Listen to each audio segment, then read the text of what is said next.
Welcome back to another episode of the Startup Therapy Podcast. This is Ryan Rutan from startups.com, joined as always by Wil Schroeder, my friend, the founder and CEO of startups.com. Wil, we talk about founders and all the things that go on in our lives and how we can support each other, how we can help each other.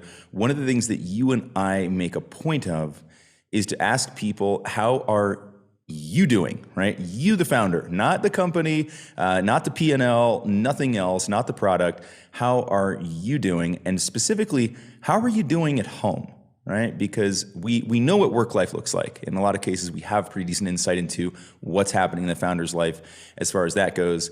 But once they leave the office and they pass that threshold and they're back in the house, what's going on there? And what do we typically hear? What's the answer? Well, we typically get lied to. Right? I mean, it's the same way like when somebody says, "Hey, Ryan, how you doing?" You say, "I'm good," right? Good. Even if you're not good, you just generally assume you're supposed to say you're good. And, that's the answer that's expected. Right. And I think that's the crux of the problem. As founders, we're in the spot where we have to kind of like fight two battles in life, right? Yeah. We've got the battle at work with a startup, which is well documented. We've talked about that endlessly. But what we don't talk about and what people are kind of like afraid to bring up is the battle at home that they're also fighting. Yep. And so when we ask them, when we say, "Hey, how are things at home?" At first, they're kind of like thrown off by the question. And we're not trying to pry. We're not trying to like, get into their kitchen necessarily. What we're trying to say is if things are crazy at work and crazy at home, we need to talk about that because there's only one of you. All right, so before we get into this next topic, I just want to let you know what we talk about here is like 1% of the conversation. Really this conversation is going on all day long online at groups.startups.com, where Ryan and I pretty much talk endlessly with founders about every one of these topics. So if by the end of this discussion, you like the topic and you want to dig into it a little bit more with Ryan and I, just head to groups.startups.com and we'll pick it up from there. Yeah, two battles being fought, and it ends poorly every time. Review military history. You'll see. It's true. It's science, folks. So yeah, and I think that let's talk about a little bit around like what is the motivation for lying about this? Like, is it just the fact that as founders we're so used to just having to bottle stuff up? We've talked about this in other episodes where we're peerless, and I don't mean that. I mean that in the sense that like, in our work lives, if you're the founder, and maybe you've got a co-founder, maybe you don't, even if you do, you don't necessarily take everything to them. We've talked about this challenge with founders. Like we can't always share everything that's bothering us because it can demotivate the team. Lots of things can happen. We've gone over this ad nauseum in other episodes. But so is that it? Is it that simple? Is it just we're so used to couching our communications, bottling things up, and just stuffing it down that we carry this from work to home as well? I do. And I also think, look, just, as a caveat here, there's a bit of a time and a place to share this, right? For sure. This probably isn't worth, dropping all your shit every single time you get asked. Like if you're, sitting and having lunch with your employees, maybe not the time to open up all your stuff. But in the right environment, right, with a trusted resource or person that you're talking to, we've got to talk about this stuff. And we've got to say, look, I'm having some challenges at work. Look, again, well documented, but I got some shit going on at home, right? I've got maybe a sick kid, not just like maybe like a chronically terminally sick kid, right? Or sick relative. I've got challenges with my spouse. I've got challenges with my family. I've got real stuff that's preventing me from getting my work done. Ryan, you and I have had, and at a personal level, and the rest of our team have dealt with this nonstop. The reason it works, if you can call it that, is because we talk about it, right? We're very, very, very open about it. Over the past decade, I've been in and out of surgeries, right? For all kinds of medical issues. I don't even want to begin to tell you, but I'm super open about it, right? And I'm like, guys, like I'm not in great shape. I'm on a ton of pain medications right now in order to get through this next issue or surgery, et cetera. And so I've got shit going on at home. And I feel comfortable talking about it because then, Ryan, you and I can work everything, right? Yeah, exactly. Dealt with some of the same things. You know what I mean? Yep. Yeah. I've moved states and now countries in search of better health for myself, and then the situation we've talked about a number of times in the podcast. When my dad had a stroke last year, that was a lot. It was a huge weight. Of course. And it wasn't as if coming into that it was like, gosh, I've got 3/4 of my week unspoken for. My life is just so easy right. That I can take on a major family emergency and see that through while also handling all of my work responsibilities without any impact whatsoever. Right, like that was not the case. Right. But because we had clear communication and trust and understanding, I knew that I could bring that to the table, and I knew that it would be appropriately received. I knew there would be space for it, and that we would figure out how to deal with it. Right. All right. But if you're in a situation where you're a solo founder, or you have co-founders who aren't supporting you, then when these things happen at home, they can have massive, massive repercussions. And it's not like you're not already dealing with a lot of stuff. You're adding this onto the pile, right? This is an accretive nightmare. And now you're in a situation where a couple of things happen. One, you're talking about it and you're not getting supported, or you're talking about it or you're just not talking about it, right? And I think the second is even more dangerous, right? It doesn't feel good not to be supported, but at least you're getting it off your chest with somebody that matters to you.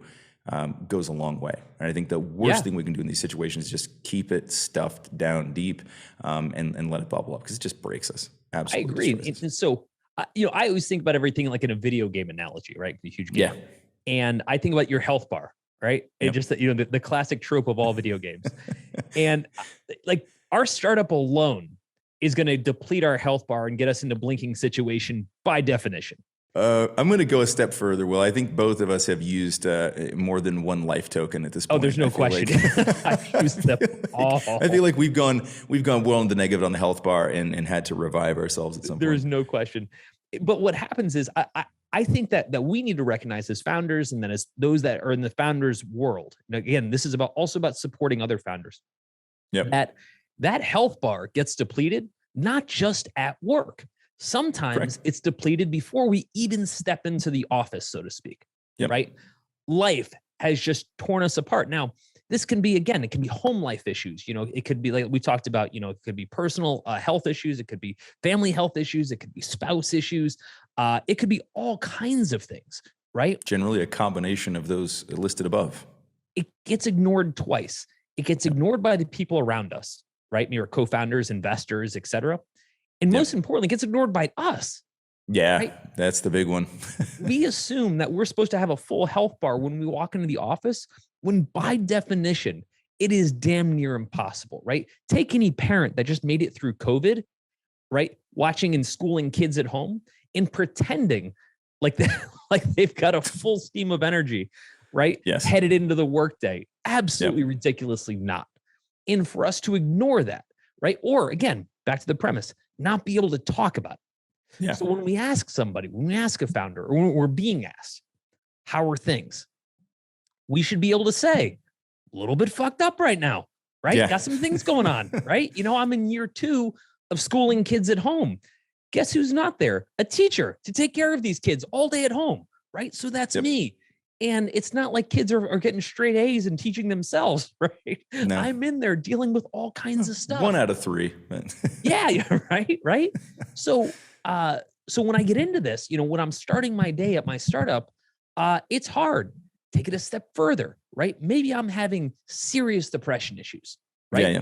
And that's my baseline. I'm starting the day with serious depression issues or mental health issues, right? Happens all the time, especially in this business. And so because we don't talk about it, no one assumes, right, because we don't think this far ahead, that anybody's dealing with anything. We assume everybody's at full strength. If I go back to my sports analogy, I'm sending in a player that is absolutely exhausted and likely injured to go start the game and wondering why they're not scoring points. It doesn't work. Yeah, and I think you touched on something really interesting there. I want to ping back to it for a second, which is that you assume that everybody else is doing fine, right? It's not being talked about. So we assume that and so therefore I don't want to talk about it either. let's just go ahead and call bullshit on that one. Yep. You know, it's not hard. You know, go to a startup convention, throw a rock, you're likely to hit a troubled founder.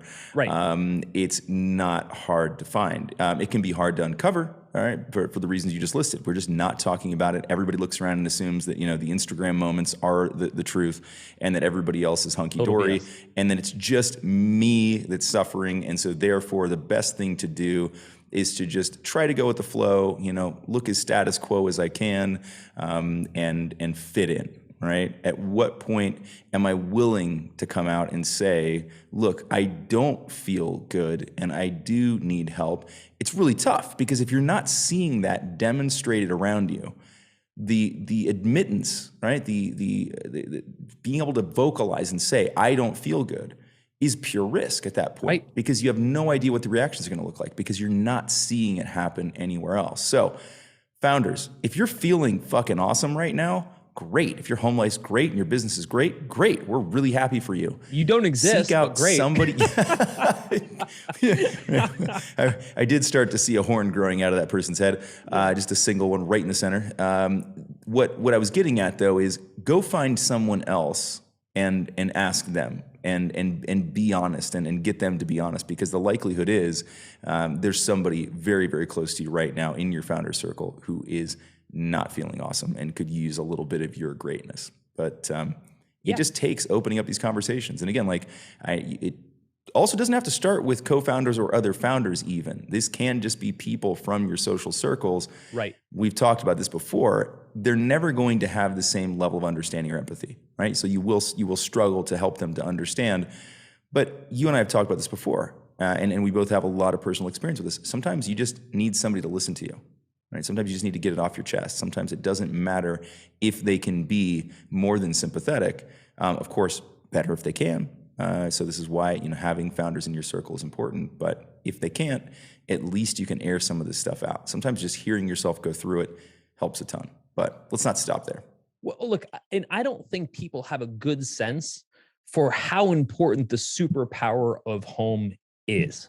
Right? Oh, like if you're going to get into this business, if you're going to get into this journey, you have to have some level of stuff figured out at home. Yep. Here's some more, the most common examples I see where stuff's not figured out. Number one, my family doesn't support me, right? Yep. You know, like the parents, et cetera. I'm going off and do this entrepreneur thing, and they are 100% against me. When I got started, my parents didn't even know what I did. I just left for some weird place called Ohio to go to school.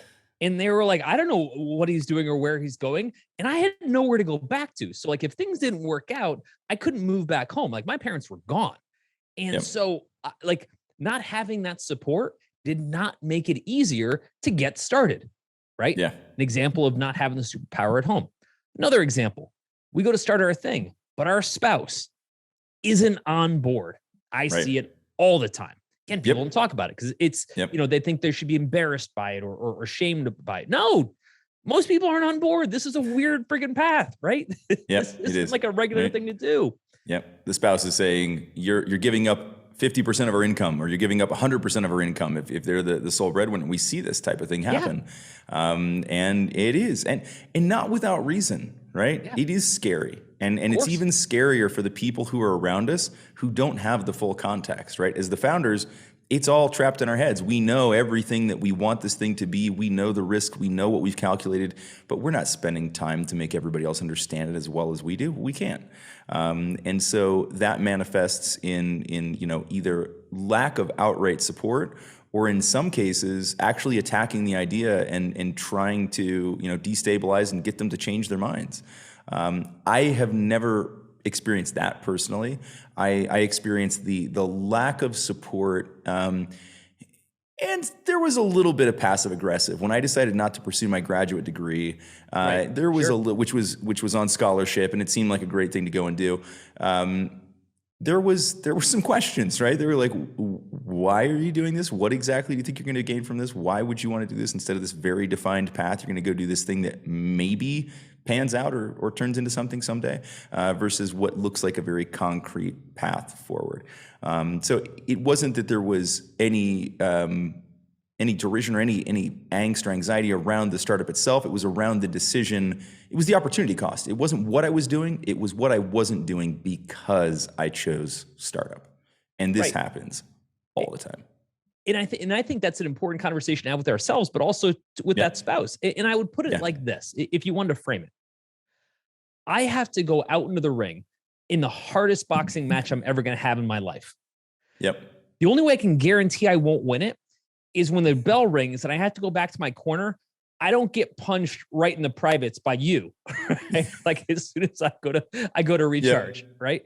That is the polar opposite of how this is going to work. So when you're not on my team, right? When you're basically undermining me, you have to understand you're undermining my ability to win at what you're so concerned about, right? Yeah, it becomes a self-fulfilling prophecy at that point. If every practice the week leading up to that big match is just your corner man throwing the towel in, you're like, I just want to practice. This is going to be the most important thing in this match to come. I'm just going to keep throwing the towel in. You don't worry about throwing a punch in. You just stand and watch me throw the towel in. You have no chance of winning, right? When you lack that strong familial support, from the spouse, from your kids if they're adults, because this was something that was new to me. But I ran into a founder probably middle of last year who was telling me about how he had decided to leave his corporate job, and that led to some other decisions that needed to be made. There was some downsizing of the house and some other changes in plans, and at the time there were still like 1 or 2 kids in the house and then 2 adult children. And a lot of the pressure came from the adult children who were now no longer fully reliant on the parent, but still had a hell of a lot to say about her plan to leave her corporate job and to start this company.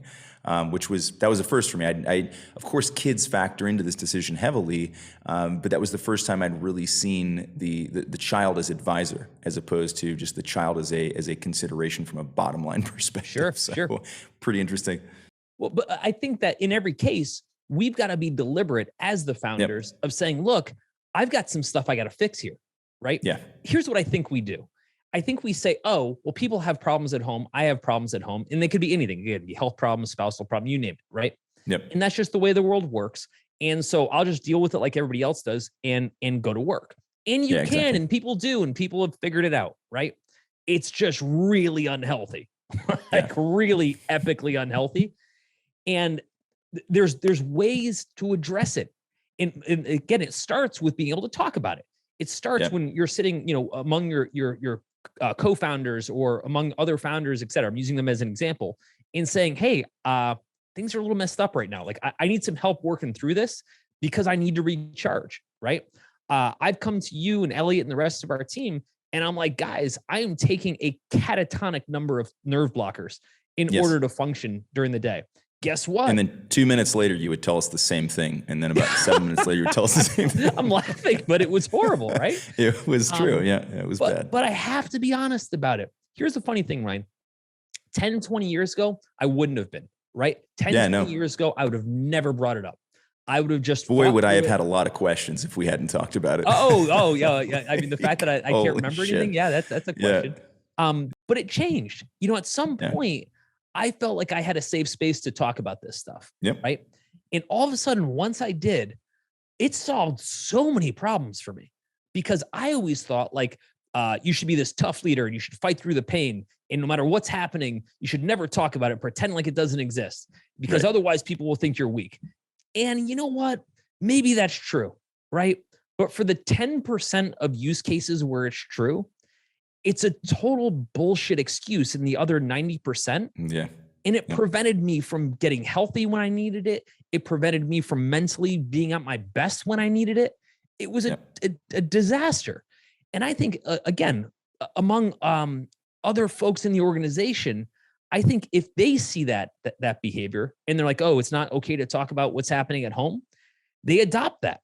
And they become just as toxic in their lives and their work lives as the rest of us. And it just perpetuates. And I think it comes from the founder. I think, again, we've talked about this. If we don't set the tone, it doesn't happen. Right. But it's amazing how well setting the tone works and how quickly things can open up and how quickly things can escalate. And I mean that in the best of ways. we started with really, really little things, like making it very apparent to the other parents on our team that things like soccer games matter, right? Things like, leaving a little early so you can go and be there as the second parent at that first dentist appointment so that your kid feels a little bit better at that. We made it really apparent, and we celebrated some of those things, and then we encouraged other people to do them.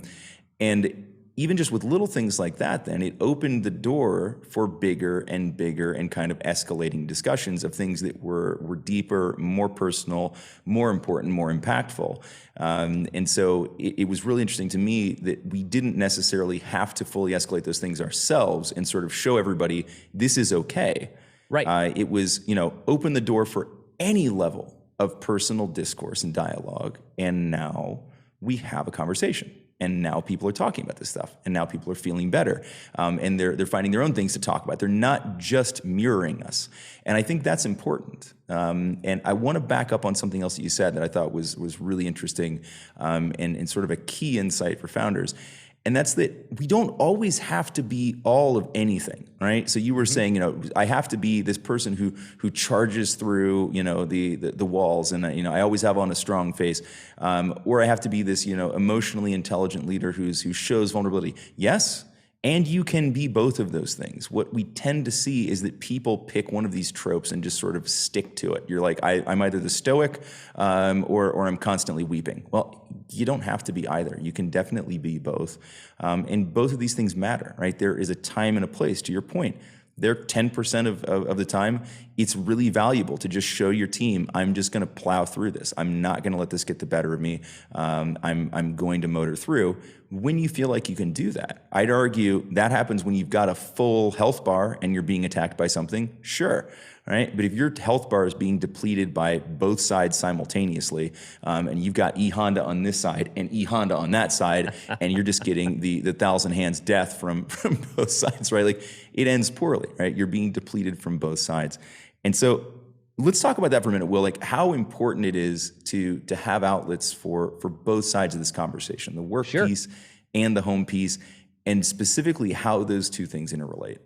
By the way, I just want to mention, if what we're talking about today sounds like the kind of discussion you wish you were having more often, you actually can. We're online all day, every day, working through exactly these types of topics with founders just like you.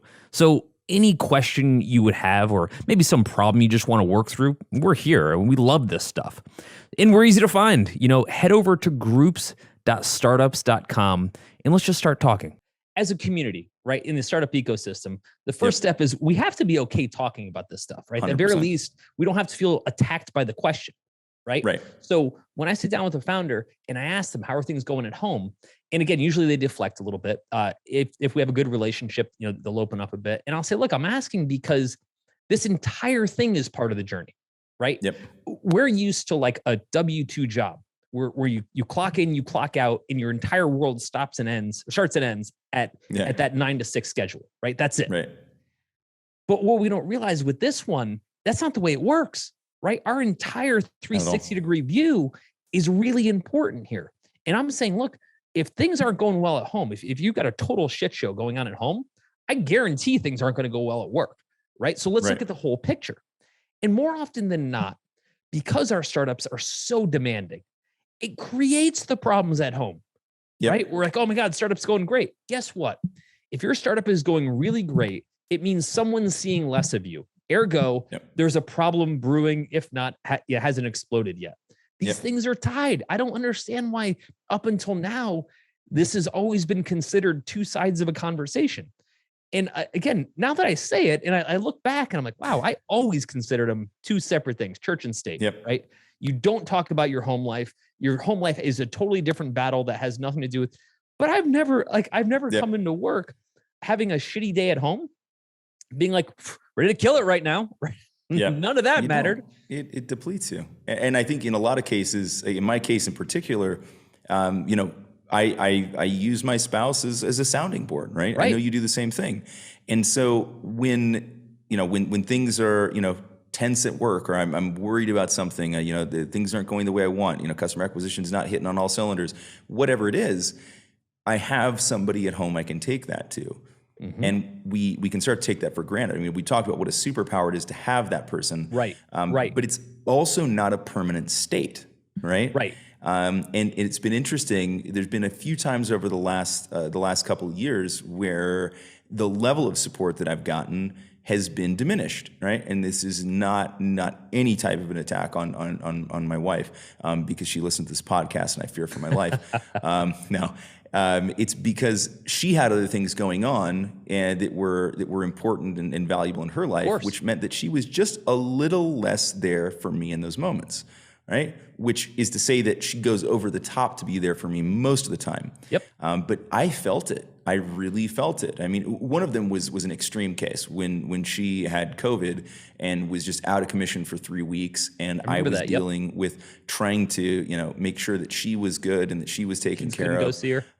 And kids couldn't go see her, so and at that point, we had no other help. We didn't have family that could help. It was me, the 3 kids, and trying to care for my wife and trying to care for our business. And I felt it really strongly then, but I think we can all imagine those scenarios. Right. But there have been 2 other scenarios. There's one, she wanted to get her yoga teaching certification. It was important to her, and she did it, and it took a ton of her time for an extended period of time. And I realized I couldn't go to her with all of my problems and just talk about my stuff. She had her own important stuff to talk about. You bet. And I realized I was a little less supported in those moments. And I felt it. I really felt it. The other was, as we're working on our house building project, my wife's an architect, and she's been spending more of her time working on the designs, working on understanding the engineering complexities of building on the side of a mountain in a country that has landslides and earthquakes. So important stuff, but she's been a little less present for me, and I felt it. I was doing some introspection a few weeks ago because I found myself a little more tense, a little more angry, a little less settled in the last 2 to 3 months. It's real. It's real. And I had not factored that in, that I had just had less of my usual outlet through her. Right. And so I just had some pent up stuff. Nothing individually all that important. Just a bunch of unopened mail, essentially, that just had to be gone through, right? But I didn't have my partner in crime on that. Yeah. Right. In other words, so if your wife starts saying she needs a little bit more time, attention, whatever she needs, right? And she's of course deserving of it. We have to recognize that's not just this elastic energy bar. More energy going toward one thing is energy coming away from something else. Best case, you're like, nope, I'm going to stretch it. Best case, it's just shittier energy, right? Yep. If you're more tired, you're not going to get the same workout. It's just that simple. You have less energy. It all comes from somewhere. And that's the part, that's the whole point here, is that if we're looking at how well we're going to be able to perform for our startup, in many cases, the success or failure of our startup, we can't pretend like what's happening at home in the energy that's being pulled from there is going to somehow magically show up in our work lives. It just isn't. Right. And all of these things start to add up. So personally, when I'm looking at, what is the next year going to look like for me? I'm not just looking at, hey, what does the business need? I'm looking at my personal life, and I'm saying, what's my personal life going to need? What's going on with my family, with the kids, with my personal health, et cetera. Because unless I can move all of those things up, like kind of add to the health bar, I'm going to specifically feel it at work, right? I know that's going to be pulled down. Now take that the other direction. Again, crisis, right? I've had some health issues this past year. Last year you had the thing with you. Was it last year? I can't even remember now. Last year. Yep. Yeah. Just a little over a year ago. It's been so long. It feels like yesterday. It feels like 10 years I ago. know. I can't decide which. But that's where, when that happens, personally, and then the people around us have to be like, okay, shit's changed. I'll give you an example. When someone is about to deliver a kid, right? No one says to them, well, I guess nothing will change at work. Or if you do, you're an idiot. Right. We're all in the same. That was what was said for many decades. Maybe. Probably. And we're all idiots for saying it is the point, right? There's no woman giving birth and at that very moment being like on her phone, being like, I got to check these messages. And if you are, you should not be. Right? Always be closing this podcast more than anybody. But what I'm saying is, like, we're aware in some situations how our personal lives have such a massive effect on our professional lives. But I think where this is where it starts to get murky and it's a problem. It's that we don't recognize that if we're just dealing with some stuff at home, it's not delivering a kid, but I'm just dealing with some stuff at home. And again, categories of this stuff that people aren't addressing as much as they need to. Mental health issues, right? I Yeah. just don't feel good. I'm anxious. I'm depressed. You name it, right? That stuff matters, right? Yeah. That's not just a state that you're in. That is an injury that you have to yourself that is preventing you from scoring points on the field. It's that simple, right? 100%. And it has to be recognized and addressed, right? Yeah. If I've got an issue with my spouse and we're just not getting along, right? Just all kinds of stuff. We're up late at night fighting and whatever the issue is, I can't pretend like I'm going to get up tomorrow and everything is going to be magically okay. No, once again, I'm injured. I'm winded trying to get on the field. It's not okay. I can't stay up late at night for any reason anymore. The idea of staying up late at night to fight, like I just can't. I'd be gone. I'd be out the next day. Yeah, it's interesting, but I think this raises you've raised a similar point in that we sort of get the cataclysmic things, right? Like the hospital stay, the parental challenge, right? Whatever these big like life-changing moments, the baby, the delivery, all of this stuff. And yet, I think when we look at most of the founders, we know, yes, we see them go through these things, and when we see that and we acknowledge it. But when we find founders who are just to that point where we look at them, we go, they're burnt out, right? They're not admitting it yet, but we can see it. They're burnt out. That often comes from this very common condition within the founder world of the death of 1,000 cuts, right? It was what I was illustrating before, which is that nothing major happened, but I had just a little bit less support than I was used to. I wasn't taking things to my wife as often as I was used to. And that had a real impact, right? And that was just one out of several factors at the time.